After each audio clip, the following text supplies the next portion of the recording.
Bonjour et bienvenue dans ce nouveau tuto tableau pratique où nous allons voir comment connecter deux tables entre elles. Ce tuto sera axé sur la théorie simplifiée avec un exemple basique pour que vous compreniez plus facilement la différence entre une relation et une jointure. Imaginons que nous ayons une table boutique qui contienne nos boutiques et leur chiffre d'affaires 2022 ainsi qu'une table région contenant le code de la région et son nom.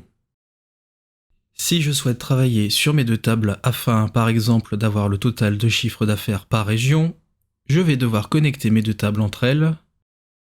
Je pourrais bien entendu juste utiliser la table boutique seulement, mais faire la somme des chiffres d'affaires par ID région ne donne pas un affichage confortable pour l'utilisateur, puisque l'ID région seul n'apporte pas d'informations pertinentes en termes d'analyse.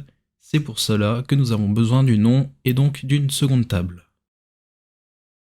De même, on pourrait très bien tout mettre dans la table boutique, mais l'intérêt d'utiliser une table région est que si je modifie le nom d'une région directement dans cette table, la modification est répercutée automatiquement dans tous les enregistrements de ma table boutique, ce qui évite de les modifier un à un et prendre plusieurs heures à les modifier si notre table comprenait plusieurs milliers de lignes. Si je souhaite connecter deux tables entre elles, il faut retenir qu'il faut qu'elles aient au moins un champ commun. Cela est primordial, sinon inutile d'envisager de les connecter. Dans notre exemple, nous voyons que le champ commun à nos deux tables est l'ID région.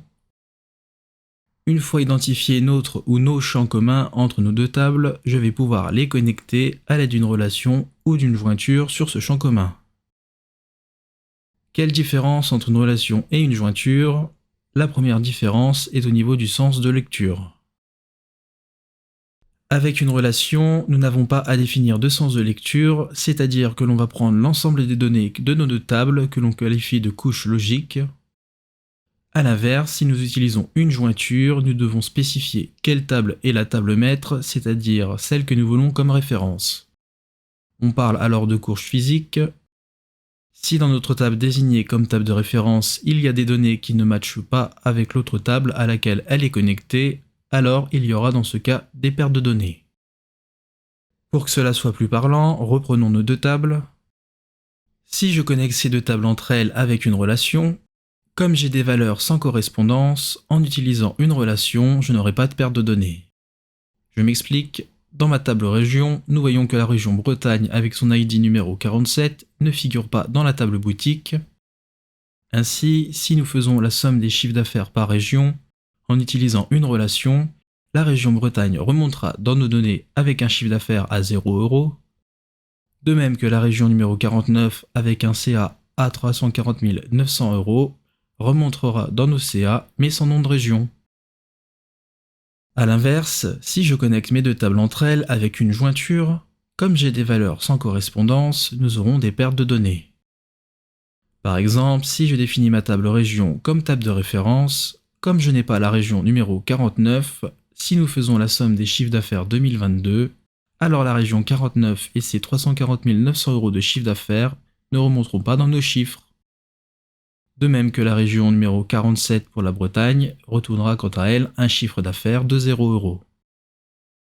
A l'inverse, si je définis ma boutique comme table de référence, alors la région 47 Bretagne n'apparaîtra pas dans la remontée de mes chiffres, et la région 49 remontera dans nos chiffres, mais sans nom de région. J'espère que ce petit exemple vous aura permis de mieux comprendre la différence entre relation et jointure. Je sais que certains d'entre vous poseront la question de savoir alors quel est l'intérêt d'utiliser une jointure puisqu'il y a une perte de données. Il n'y a pas de réponse exacte, la réponse sera en fonction des besoins de chacun. Effectivement, il est dans la plupart des cas plus judicieux d'utiliser la relation pour avoir tous les éléments contenus dans nos tables qui remontent, mais il peut toujours être pertinent d'utiliser des jointures afin de ne pas alourdir nos charges d'analyse et d'exclure certaines données qui n'ont pas de cohérence ou sont sans lien avec les tables principales que l'on utilise. Bien que ce tuto fût théorique, passons désormais à la mise en place d'une relation et d'une jointure entre deux tables directement dans notre outil Tableau via les tutos dédiés. Le tuto est désormais terminé, retrouvez-nous sur tableau-pratique.com pour encore plus de contenu dédié à Tableau.